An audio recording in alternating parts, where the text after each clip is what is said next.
Left off with trig functions. Let's talk trig functions.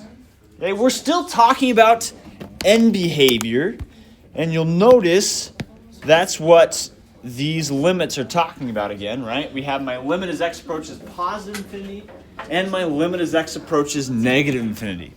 Okay. Well, before we get into these specific examples, tell me about sine and cosine. What is their end behavior? Right, sine and cosine are these periodic functions that they're wave functions, so they're just going to keep oscillating between -1 and 1, even as I let x get infinitely large or infinitely negative, right? It doesn't change its behavior. It's just going to keep oscillating. And so that's why we're gonna focus in on some more specific functions that might actually do something interesting besides just keep going back and forth. So, tell me about sine of x over x.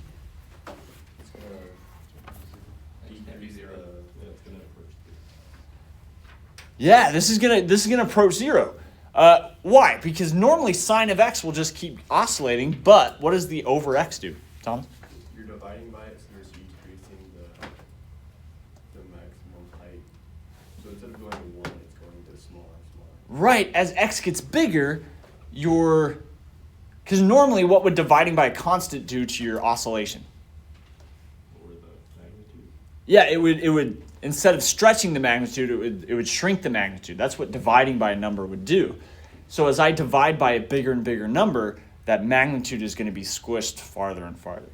Okay? Is there a way I could prove this? Desmos. No. You guys always want to go to your graphs. Graphs is a good way to see it, sure. How do I prove it? Squeeze theorem. Do you guys remember squeeze theorem? Oh, yeah. So, what do we know about sine of x? It's continuous. Yes, it's continuous. And it's always between +1, and that negative wasn't on purpose. It's always between -1 and +1. So what does that mean about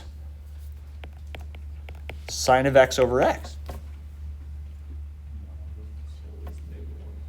If I just multiply all of this by 1 over x, I can say that sine of x over x is always between 1 over x and -1 over x. If you remember the squeeze theorem, this is that first step of the squeeze theorem, is figuring out functions that are my upper bound and lower bound. So finding functions that will always, or that represent an upper bound and a lower bound, where my function will always be between these two functions. Everybody okay with that? Well, what's the limit as x approaches infinity of 1 over x? 0, right? We've already talked about the situation where the numerator is staying constant, but the denominator is getting infinitely large. That is approaching 0. Well, what if I put a negative in front of that? Does that affect it? No, it still goes to 0. It goes to -0, which is the same thing as +0, right? So it's also true for -1 over x. And so, since my bound functions are both approaching 0 as I go off to infinity, what happens to the function in the middle? It also has to approach infinity. Thus, the limit as x approaches infinity of sine of x over x is also 0.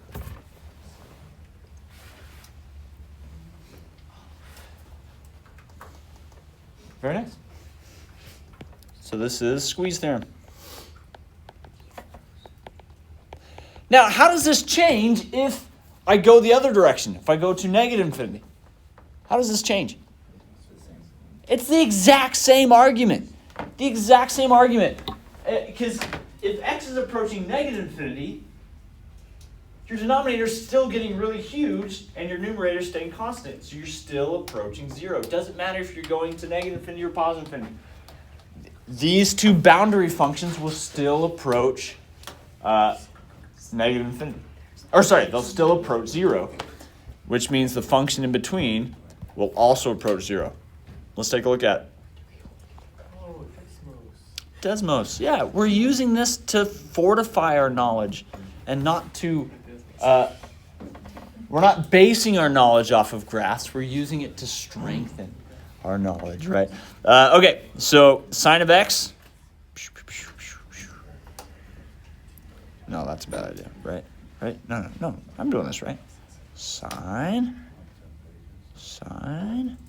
of x. And then I'm going to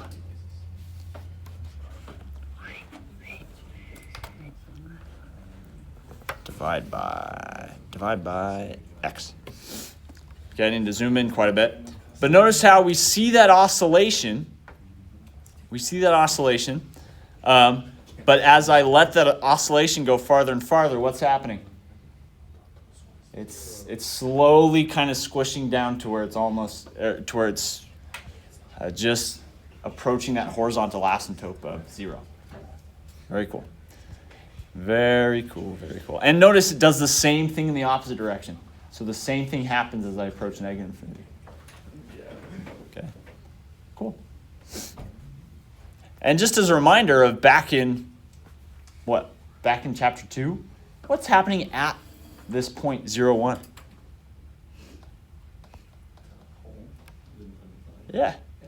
It's got a hole there. Pretty cool. Awesome. Okay, back to our notes. So I could also put a negative infinity in front of these limits, and it's not going to change anything. You're going to get the exact same result. Okay, inverse tangent. Tell me about inverse tangent. Once again, we're looking at the end behavior. What's happening as x approaches infinity for inverse tangent? Let's start with positive infinity. Tell me about inverse tangent. So let's think about inverse tangent. Does inverse tangent have a horizontal asymptote? It does. Why? Tell me about regular tangent. It has a vertical asymptote. Right, so if regular tangent has a vertical asymptote, then inverse tangent should have a horizontal asymptote. Right? So let's visualize this just to help it make sense. That's regular tangent. And so if I were to flip this across y equals x, right, which is how you find inverse functions, if I were to flip this, I get that shape. Okay. Very nice. Everybody okay with that? So this all boils down to where is that horizontal asymptote? Okay. We can kind of logically figure out, yeah, there should be a horizontal asymptote. Where is it?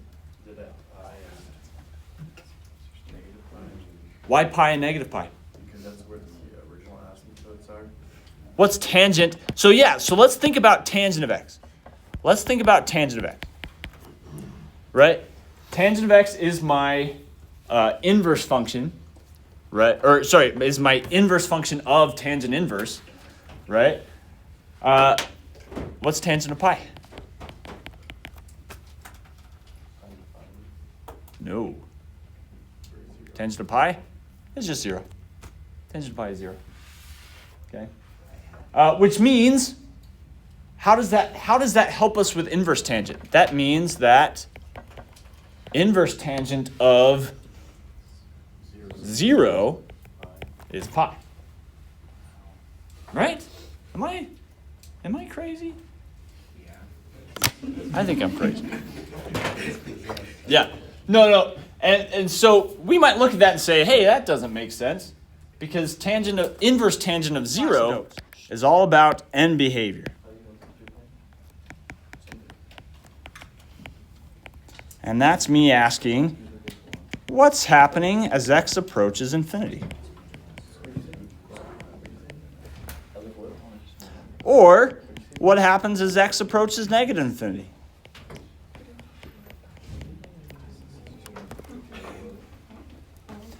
So, tell me about this one. 1 over x to the 4th minus x cubed. Oh, man.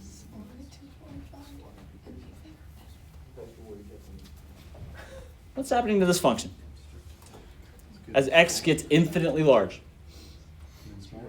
It's going to 0. How do we know that? I can do that quickly because the highest power of the denominator is bigger than the highest power of the numerator. What's the highest power of the numerator? 0. Since it's just a constant, this is 1x to the 0 power, right? If the highest power were 1, you would see an x up there. It would be a linear function, right? Linear functions have a highest power of 1. If it's just a constant, my highest power is just 0. So because the highest power in the denominator is bigger, right? X to the 4th is bigger than x to the 0. My limit is just going to 0. What about as I go to negative infinity? Negative 0, right? Also 0. So that's my end behavior. And like we said, when I get these values of 0 as my limit results, what are these zeros?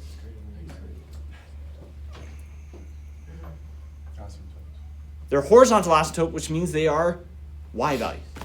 So they're approaching a y value of 0 as you go farther and farther. Okay? So, vertical asymptotes. What am I talking about?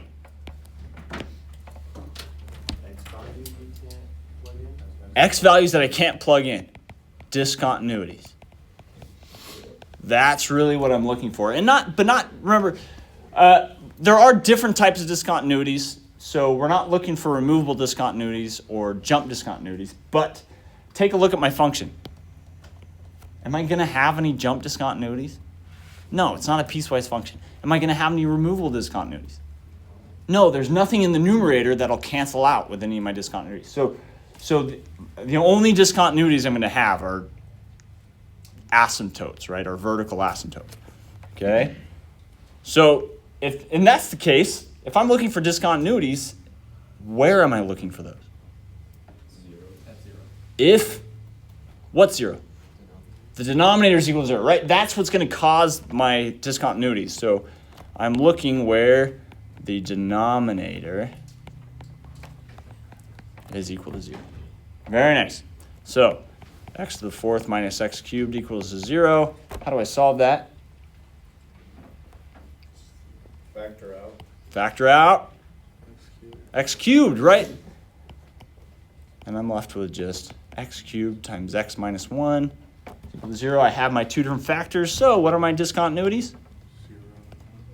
0. Yep, x equals 0 and x equals 1. I'm going to have a vertical asymptote at both of those spots. Very nice. I wonder what this graph looks like. Too bad. Too easy to figure out. Okay. Because, let's see. We're still good on time. So, now, let's talk graphs. So now we have, if we bring everything that we talked about in 4.5, if we combine that with, some of the stuff we talked about in 4.3, which was absolute minimums and absolute maximums. If we combine that with what we talked about in 4.6, end behavior, we can now get a really good look at what our graph would look like without having to actually plug in, without cheating and plugging it into Desmos, right? So let's think about, let's see.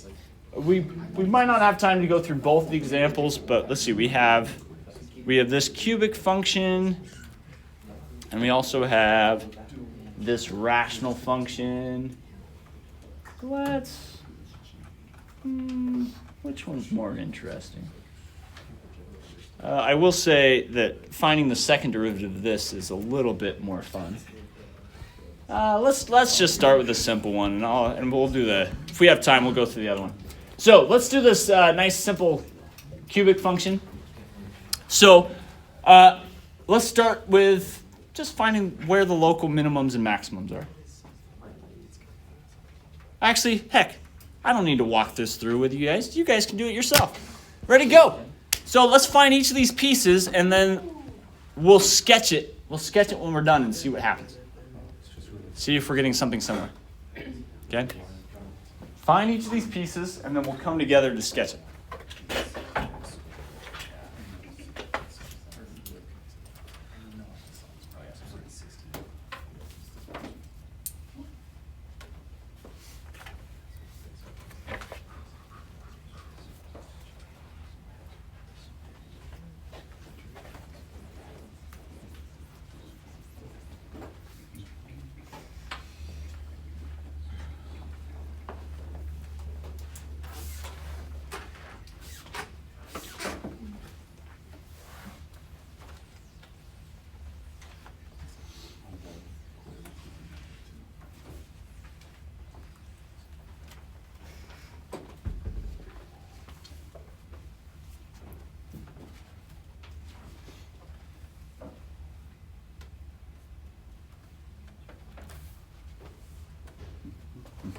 Okay.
Hey, I panicked because it went dark again. But I realized I did that this time. So that's good. Let's see. Are we doing all of it? Yeah. Oh. Yeah, all of it. A, B, and C. It won't take you too long.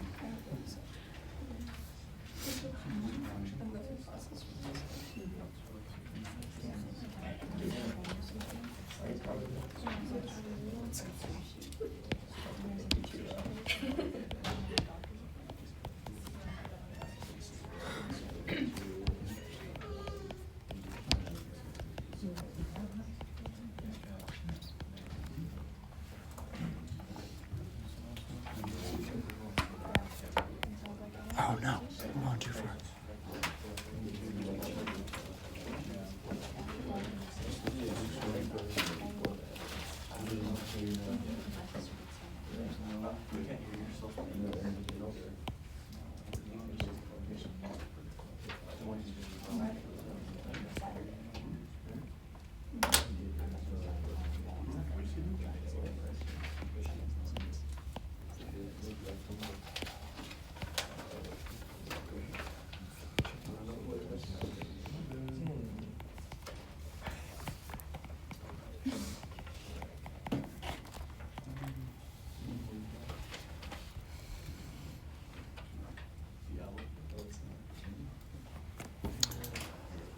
Okay.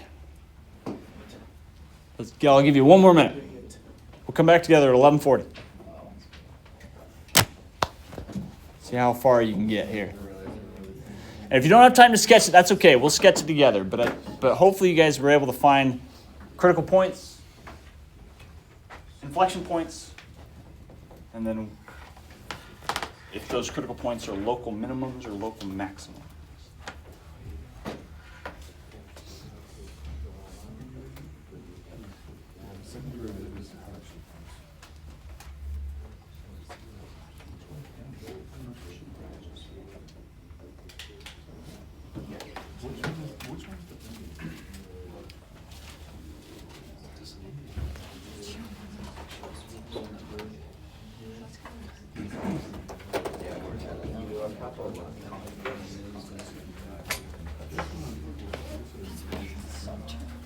Okay. I love it. You guys are talking to each other. You guys are kind of checking what you guys what you guys got. What did you guys get for your critical points? 0 and 2. Yeah, that's what I got too. So there's my derivative. 3x squared minus 6x equals 0.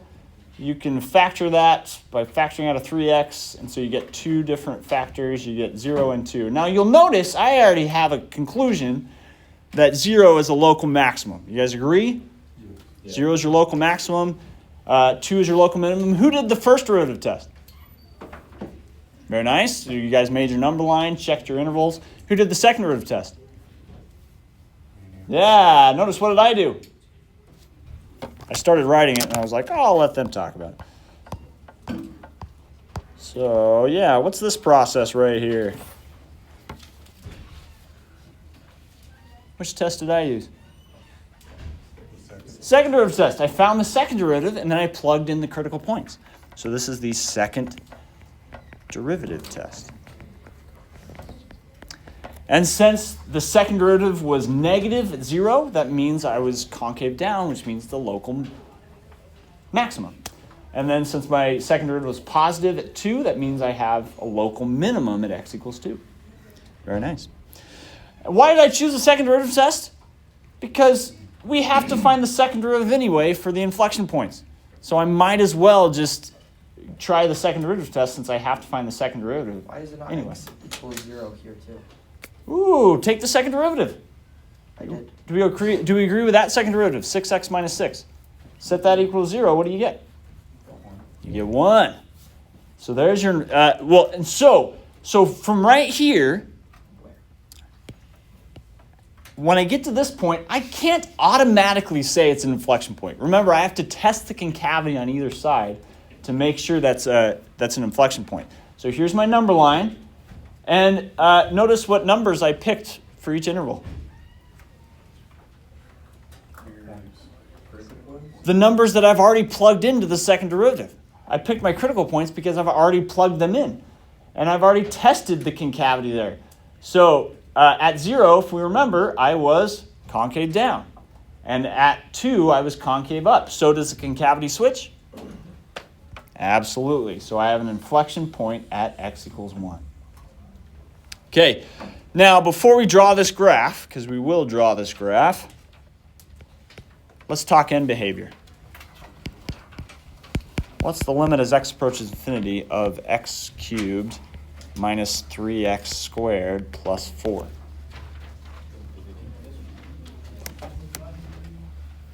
Positive or negative infinity? Positive. Yeah. Why? Once again, pay attention to that highest power. Look at your highest power term. What's the coefficient? It's positive. So that means as x gets infinitely positive, your function will also get infinitely positive. Okay. What about the other direction? Negative infinity, Why? because it's a cube. Yeah, because I'm working with an odd power. Since my highest power is odd, that means if I plug in the negative value into my cube function, it stays negative. Okay, very nice. So I know I'm kind of splitting my end behavior. One goes to positive infinity, the other goes to negative infinity. What x value should I put on my graph?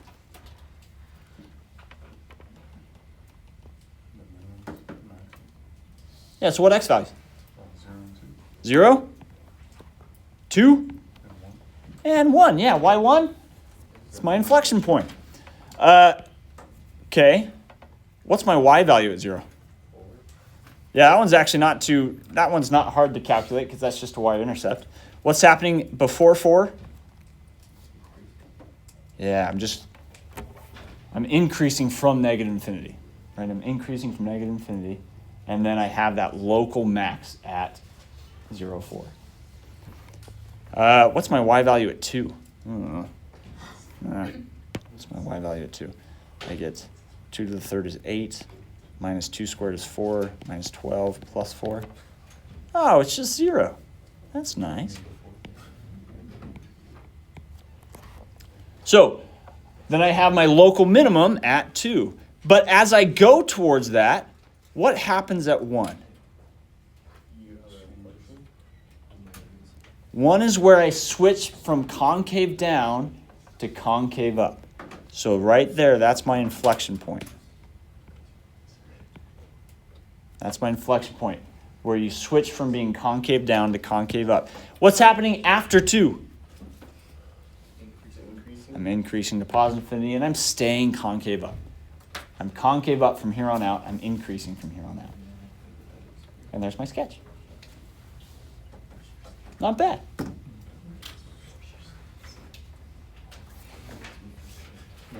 Okay.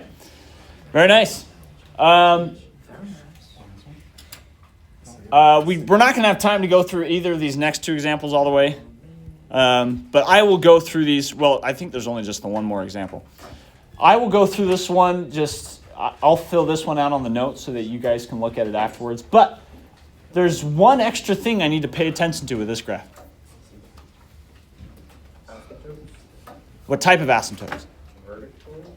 This one has both vertical asymptotes and horizontal asymptotes. Because tell me, I mean, you could probably look at this and tell me right now, what's the end behavior? What does this approach as x gets infinitely large? It approaches 1, right? So it does have a horizontal asymptote, and it also has vertical asymptotes. So that's something extra you have to pay attention to with this one. Okay? Okay, but we'll call it good there. Don't forget your quiz. Your quiz is due today, and I will be grading those tomorrow or Thursday morning so that we can go over it on Thursday. Okay?